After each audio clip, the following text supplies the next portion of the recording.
Capítulo 16. Não matarás. Por que a preocupação? Interrogou-me Misael, vendo-me pensativo. Amigo, estava pensando como os encarnados são injustos. Vivem dizendo que não são ajudados, enquanto a espiritualidade tanto se esforça pela felicidade deles. Veja Lélias o que fez por Isabelle. Misael nada mais falou, apenas tocou suavemente em meus ombros. E agora, onde iremos? Juntar-nos aos outros no auditório da casa espírita. Confesso que me achava muito triste. Não me conformo dessas meninas dormirem hoje com um, amanhã com outro, sem temer as consequências. A sorte é que a mocidade passa rápido, mas enquanto isto irão semeando espinhos nas suas estradas. Ao chegarmos, lá estavam os outros irmãos, Aloísio, Amintas, Ápila e doutora Kelly. Sentei-me ao lado de Aloísio. Luiz, parece que você viu um fantasma, disse-me sorrindo. Eu vi. O fantasma do ódio e da inconsequência. O auditório estava lotado, todos respeitosos e sérios, junto aos abortados. Sem demora, entrou o palestrante, doutor Antero. A plateia silenciosa embevecia-se com as palavras do querido espírito. Deus, criador e incriado de todo o universo. Um dia criou o homem. Todo cuidado foi tomado e com que carinho o Pai plantou a semente da vida. Recordemos esta bela parábola em Mateus capítulo 21, versículo 33. Havia um proprietário que plantou uma vinha, circundou-a com uma paliçada, cavou nela um lagar e edificou uma torre, e entregou-a a uns lavradores e saiu do país. Estas palavras de Jesus levam-nos a buscar em Isaías, capítulo 5, versículo 1 e 2. Cantarei ao meu bem-amado o cântico do meu parente sobre sua vinha.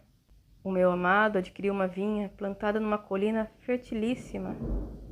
Cercou-a de uma sebe e tirou dela as pedras. Plantou-a de cepas escolhidas, edificou uma torre no meio, construiu na mesma torre um lagar. Esperava que desse boas uvas, mas produziu labruscas. Vejam como as escrituras precisam ser analisadas. Só assim a doutrina espírita será compreendida. Nos livros dos espíritos encontramos, nos prolegômenos, porás no cabeçalho do livro a cepa que te desenhamos, porque é o emblema do trabalho do Criador. Aí se acham reunidos todos os principais elementos que melhor podem representar o corpo e o espírito. O corpo é a cepa, o espírito, o licor, a matéria, o bago. Juntando-se esses preceitos, percebemos que em todos eles encontramos uma só verdade, os cuidados tomados pelo Criador com sua grande obra, o ser. Só mudam os nomes dados ao corpo e ao espírito, mas a verdade é uma só. Deus, ao criar o espírito, providenciou as defesas, tomado de cuidados. O lagar consistia numa pedra com inclinação, cavando-se num plano mais baixo, local por onde escorria o vinho. Em um livro dos espíritos, a cepa é o corpo, matéria. O espírito é o vinho. Isaías tenta nos mostrar o início da evolução. O lagar é uma pedra, mas nela está o vinho. O espírito é cercado pela torre. Aí está o planeta, construído para a habitação dos vinhateiros, as criaturas. Como podemos perceber, Deus tomou 1000 cuidados ao criar o ser, o espírito formado da quinta essência dos fluidos existentes no universo. Percorre o reino mineral. Quando a chama eterna dorme na pedra, o sono preparatório para uma longa caminhada. Depois, no reino vegetal, entre folhas, flores e frutos, ela ainda sonha. Já se sente útil, doando ao mundo o que tem de bom. No reino animal, o ser criado já se prepara para rastejar, andar, saltar e voar. Nesse reino, a chama eterna se prepara para ser homem, desenvolvendo a capacidade de equilíbrio, o movimento muscular, tenta libertar-se da força da gravidade.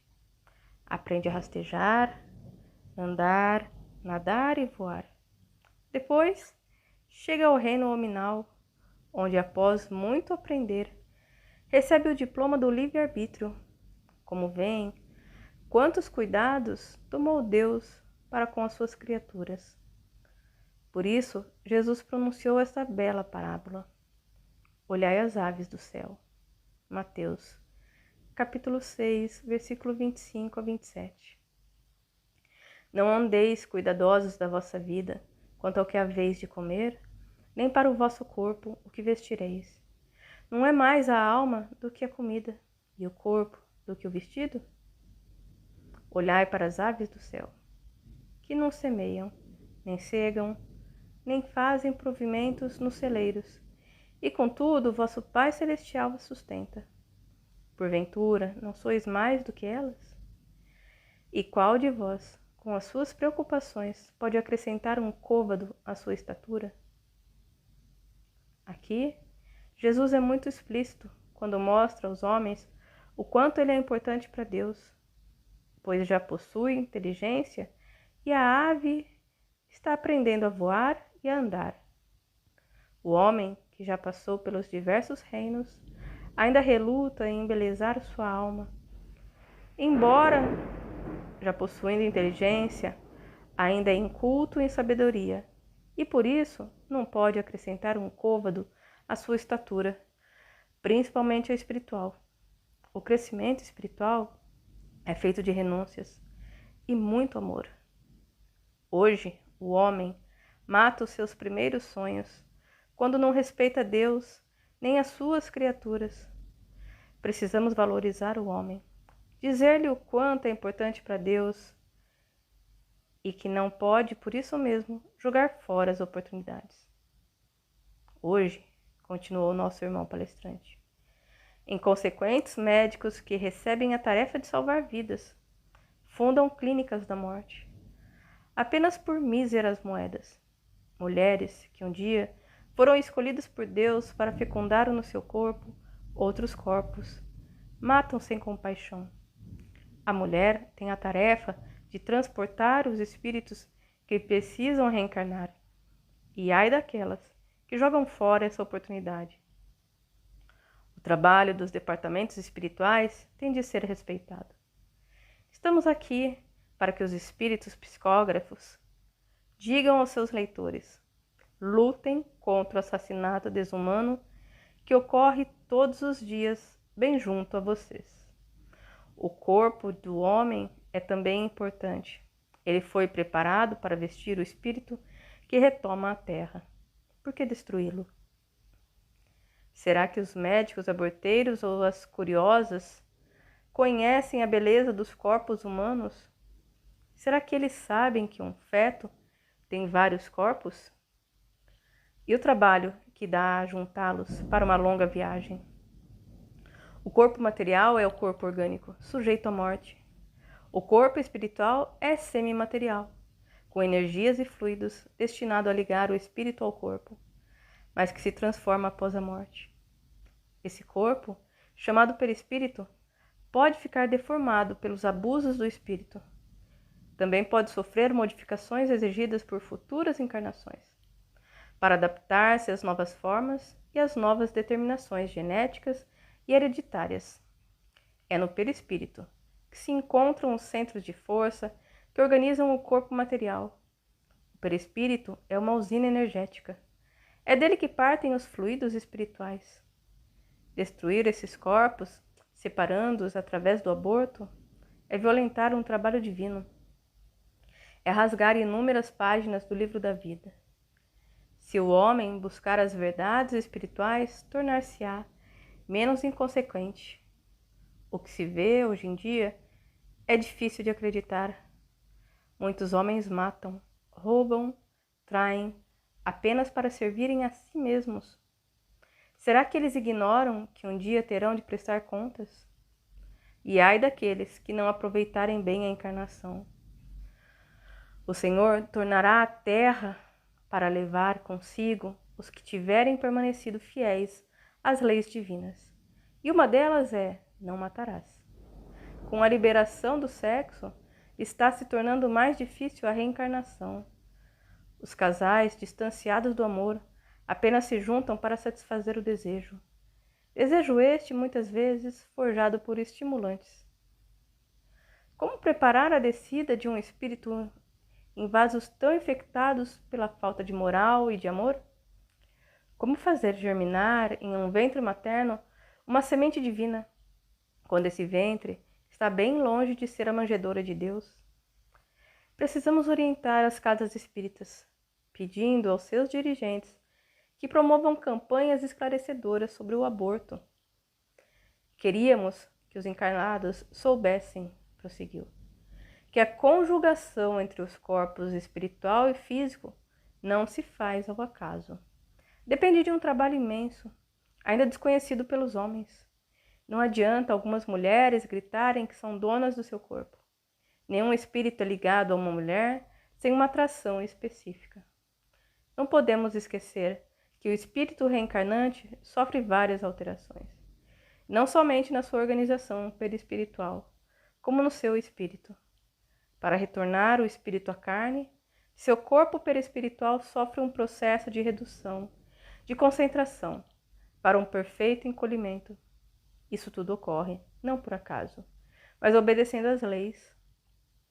O ser formado jamais estaria alojado no ventre materno em consequência de um acaso biológico, e muito menos o seu polo sexual. O espírito é soberano, que precisa reinar no útero 9 meses, onde aproveita os potenciais genéticos dos pais. Porém, ele é o grande rei. Por isso mesmo, o espírito, sendo expulso pela mãe através do aborto, poderá ficar colado ao perispírito materno, levando a mãe ao desequilíbrio. O aborto é um crime perverso, que deixa gravada na consciência de quem o pratica uma tarja negra de remorsos.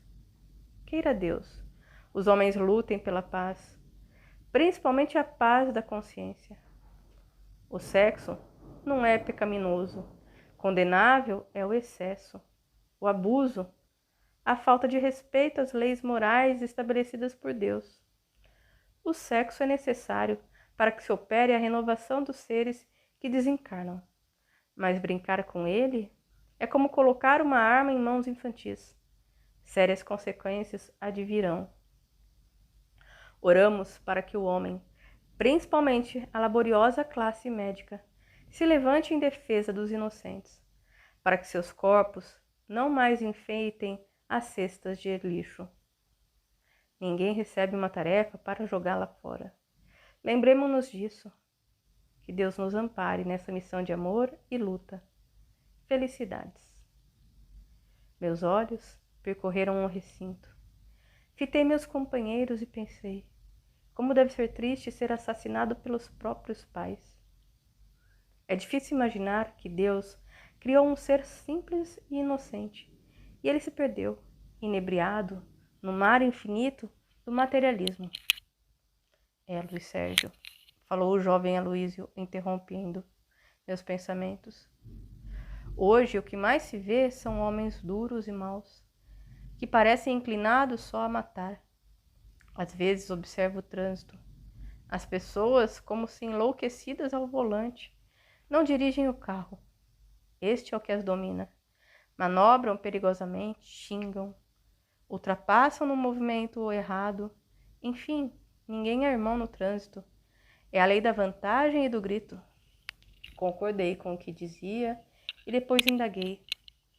Como foi o seu desencarne? Ele sorriu. Não foi no trânsito, não. Desencarnei em um desastre de avião. Calei-me. Entendi que não desejava recordar. E para mim, amigo, é um relicário cuja chave se chama respeito. Compreendendo teu silêncio, Ápila falou. Ainda bem que sou seu amigo. Mas o que achou da palestra, Luiz Sérgio? Muito boa. Boa até demais. Não mereço tanto. Olha a falta de humildade. Dizem sempre os mentores, aquele que proclama humildade é porque o orgulho mora no seu coração. Sorrimos. Amintas aduziu com grande propriedade. Comovemo-nos diante de grandes tragédias, assassinatos, conflitos, assaltos, sequestros. Todavia, um crime desumano existe, o aborto, porque é praticado no silêncio de um lar. No mais das vezes, é de dentro dele que parte a ideia do crime a inocentes seres, cujos braços frágeis não podem defender-se. Eles ainda não falam, não gritam, apenas sofrem, ainda mais porque quem os mata são sempre os que deveriam amá-los, seus pais, sua família. É mesmo, amigo. Onde andam os defensores dos direitos humanos? O Brasil logo será reconhecido como campeão mundial do aborto. E quem vai levantar a taça covarde e suja de sangue? O povo brasileiro, respondeu a doutora Kelly. Capítulo 17. A influência de Fabrício sobre a mãe. Saí cabisbaixo, não me conformando com o descaso do povo brasileiro referente à matança dos fetos, embriões divinos que precisam voltar ao mundo físico para completar o ciclo da vida. Por que tamanha indiferença? Quando tanto se fala em preservação da natureza, defendem a ecologia, os direitos humanos, os direitos sindicais, os direitos do consumidor, mas poucos levantam a voz em defesa do feto, da criança do amanhã. As aborteiras quase não existem mais. Hoje os abortos estão sendo efetuados em clínicas bem instaladas e por médicos que um dia juraram salvar vidas. Não me conformo com a ganância do homem e com a decadência da mulher. Quando elas nasceram, com a responsabilidade de fazer dos seus filhos homens de bem, e não o que estamos presenciando. Fatos tristes, muito tristes. A mulher mata sem piedade quem dela tanto precisa. Quando Deus lhe ofertou o mérito da maternidade, foi por desejar uma cooperadora. Por isso ela conta com o auxílio divino. As mães têm a missão de gravar na alma humana a bondade de Deus. A mulher que aborta está fracassando em sua tarefa divina, assassinando o próprio filho. Ela está matando as esperanças de Deus. Aloísio chamou-me à realidade. Luiz, por que a tristeza? Olhei-o com carinho e apenas sacudi a cabeça. Não queria falar. Sentia uma vontade muito grande de chorar. Doutora Kelly convidou-nos a retornar ao departamento da reencarnação, onde Fabrício se preparava para retornar à carne. Chegamos logo, sendo recebidos por Constança, uma simpática irmã, cujo perfume sentimos ao nos aproximar. Sejam bem-vindos. Muito trabalho, irmã? Perguntou doutora Kelly. Sim, ainda mais porque hoje o ser humano encarnado não deseja assumir responsabilidades. E um filho é mais que uma responsabilidade. É a renúncia da própria vida, e poucos pensam nos outros. Mas sei que vieram acompanhar o irmão Fabrício no difícil caminhar da reencarnação. Vamos até ele? Seguimos a irmã, que levitava, assemelhando-se a um anjo das histórias religiosas. Não me contive acercando-me dela. Sabe, irmã, que é linda demais? Os seus olhos é que plasmam beleza em mim. Sou-lhe grata por isso. Continuou andando. O sorriso era a moldura do seu lindo rosto. Encontramos Fabrício reclinado em uma cadeira. Levantou-se cumprimentando-nos. Doutora Kelly falou-lhe. Estamos prontos a acompanhá-lo. O Luiz Sérgio precisa escrever um livro esclarecedor e achamos prudente narrar o seu reencarne. Irmã, não desejo reencarnar. Já avisei os irmãos do departamento que a família escolhida para me abrigar não me deseja. É inútil insistir. Não temos autoridade para julgar o seu caso. Aqui estamos como aprendizes, respondeu Misael. Nisso, Constança, acercando-se dele, falou. Hoje, irmãozinho, teremos outro encontro com seus futuros pais. Lembre-se de tudo o que aprendeu aqui. Inclinando-se em total respeito, respondeu, mesmo contrariado. Estarei na sala 10, esperando-os. Agradecemos, Fabrício, e lhe desejamos muita paz. Constança afastou-se e nós a acompanhamos. Confesso que me encontrava já impaciente. não vendo a hora do tal encontro. Mas ainda tivemos de assistir a várias aulas até o esperado momento. Ao chegarmos à sala 10, uma música suave energizava o ambiente, assim como a luz verde água. Fabrício já aguardava os futuros pais. Em determinado momento, vimos-los entrar, meio assustados, em desdobramento perispiritual. Percebemos o olhar de amor de Fabrício para Marina, a jovem de 18 anos que estava diante dele. O jovem que a acompanhava, Rogério, olhou-o com indiferença. Constança interveio. Queridos Rogério e Marina, qualquer relação sexual tem por fim um compromisso, e o de vocês é receber Fabrício como filho. Rogério gritou. Filho? Nem pensem nisso. Estamos aproveitando a vida. Muito certo. São jovens, podem aproveitar a vida. Mas o sexo não é parque de diversões. Sexo é um elemento precioso na máquina da vida. Podemos mesmo dizer que é um órgão divino, muito respeitado por Deus, por ser através do seu trabalho que se fazem as ligações entre o plano espiritual e o plano físico. O sexo não é só o prazer, é luz, que projetada equilibradamente forma um caminho para os espíritos prosseguirem em viagem. Já estivemos muitas vezes aqui e vocês não desistem, não é mesmo? Falou Marina. Como desistir se todos estão ligados pelos fios dos compromissos pretéritos? Não fomos nós nem Deus que desejamos o seu reencontro. Fabrício pertence à família de vocês. Por isso estamos aqui, apenas para aproximá-los. Há muito vocês estão tentando acertar. Na última encarnação, ele foi seu pai, Marina. Na penúltima, o irmão de Rogério.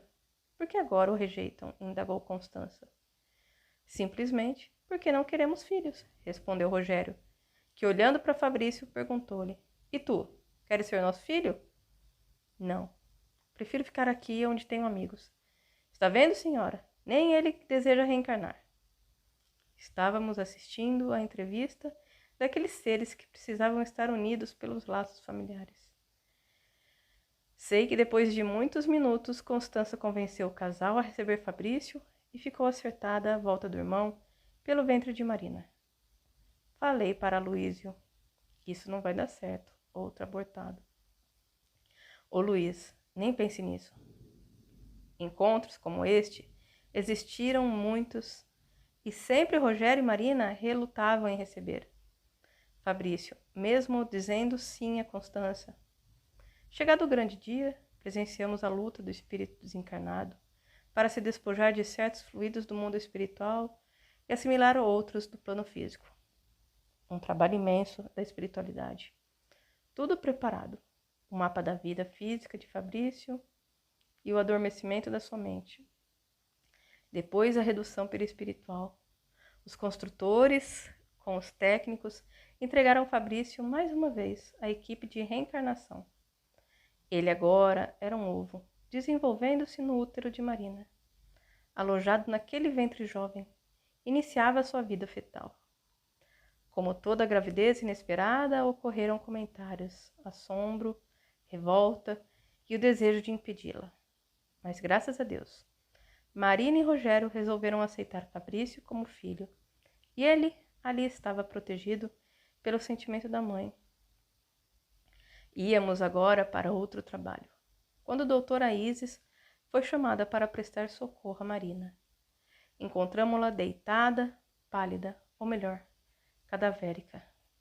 Perguntei a Constança, que ali já havia chegado, o que aconteceu.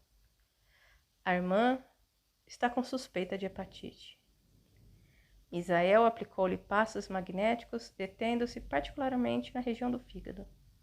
Como contraiu tal enfermidade? Indaguei. Doutora Kelly respondeu. A mulher grávida, além de abrigar o corpo orgânico do espírito reencarnante, dele recebe também as vibrações mentais. A mulher se funde com o espírito do filho. Recordemo-nos das árvores enxertadas. É caso semelhante. Nos 9 meses de gestação, a mulher grávida quase perde a personalidade. Muitas vezes, Os pensamentos não são do ser que ela abriga em seu ventre. E ela não influencia o feto? Perguntei. Sim, é uma permuta de sentimentos. Assim como Marina atua na formação do corpo físico de Fabrício, ele também atua no dela. E a doença de Marina é proveniente da hepatite de Fabrício, que foi impressa na mente de Marina. Não só os corpos estão ligados, as mentes de ambos também. A partir desse instante, Isis iniciou a dispersão mental para aliviar a doença de Marina. Eu prestava muita atenção ao quadro clínico, quando foi projetada sobre a mente de Fabrício a cura da doença que motivou seu desencarne, a hepatite.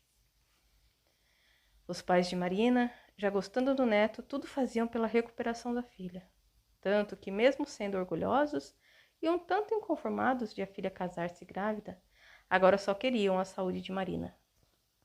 Testemunhamos a cura de uma doença espiritual. A hepatite de Marina era, na verdade, a projeção da mente de Fabrício. E o médico do mundo físico estudou muitas horas o fenômeno vivido pela paciente Marina, que de uma hora para outra ficou curada, não encontrando explicação para o milagre. Pude então perceber por que muitas mulheres mudam tanto no período da gravidez. É como se elas adquirissem uma dupla personalidade. E feliz da mulher que abrigar em seu ventre uma criança portadora de bons sentimentos. Ficamos mais uns dias observando o caso e presenciamos a alegria de Marina à espera do filho. Rogério desejou casar-se, mas os pais fizeram ver-lhe que o importante em um relacionamento é o amor e o respeito. Forçar dois jovens a iniciar uma vida a dois somente para prestar contas à sociedade é ser mais hipócrita do que essa sociedade, que cobra santidade quando assiste com indiferença aos mais baixos atos de maldade, como sequestros, assassinatos, exploração de menores, prostituição, aborto, criança abandonada, velhos carentes de amor, corrupção. Aqueles pais eram gente com um G maiúsculo, respeitadores da Sagrada Família, aqui na Terra. Com pais como esses, Marina e Rogério, um dia iriam ter um lar alicerçado no amor e no respeito como foram criados. Muitas vezes, os pais obrigam as crianças a se casar, quando elas, de há muito, mantêm o casamento. Saímos daquela casa, desejando que Fabrício fosse um bom filho e Marina uma digna mãe. Isis, já falei sobre as gestantes que enjoam em outro livro meu. Queria que você nos elucidasse a respeito desse desconforto orgânico, Isis. E ela, sorrindo, respondeu. Isso ocorre, possivelmente, de um desequilíbrio espiritual. Quando mãe e filho estão vivendo em sintonia, isso não acontece. Mas se o filho não desejar comer mamão, por exemplo, e a mãe sim, aí vem o enjoo. É mais um fator mental. Os dois precisam viver em harmonia. Se o espírito do reencarnante jogar emanações desequilibradas sobre o organismo materno, este, ao absorvê-lo, se desequilibra e vem as náuseas. A mulher que não enjoa ou tem um domínio maior sobre o reencarnante, ou vivem os dois num mar de harmonia, mesmo quando o reencarnante deseja comer jiló, que ela detesta, ela come para que o filho se sinta feliz, e vice-versa. Um completa o outro.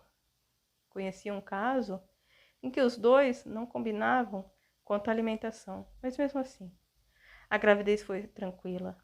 Os dois eram espíritos amigos. Complicado, não, Isis? Luiz, para tudo se faz curso, para ter um filho, não. Muitas mulheres recebem um filho sem preparo algum. Só na espiritualidade existe essa preocupação. As casas religiosas e as autoridades deveriam tomar rotineiros os cursos para casamento e recebimento de filhos, quando o jovem e a jovem completassem idade para isso. Por que, Isis? Simplesmente porque estão brincando com o casamento e com a maternidade. O que mais se vê hoje em dia é casamento desfeito e criança abandonada. Mesmo em casas confortáveis, muitos pais não querem sacrificar-se pelos filhos e mais tarde colherão lágrimas e desespero. Fico muito triste quando vejo bebês mal cuidados. Como sofrem pelas fraldas sujas e molhadas, pela preguiça dos pais, não esterilizando os utensílios do bebê. Sucedem-se as diarreias que levam à desidratação. Os bebês são entregues a serviçais sem preparo, porque as mães desejam viver comodamente e nada fazem pelo bem dos filhos.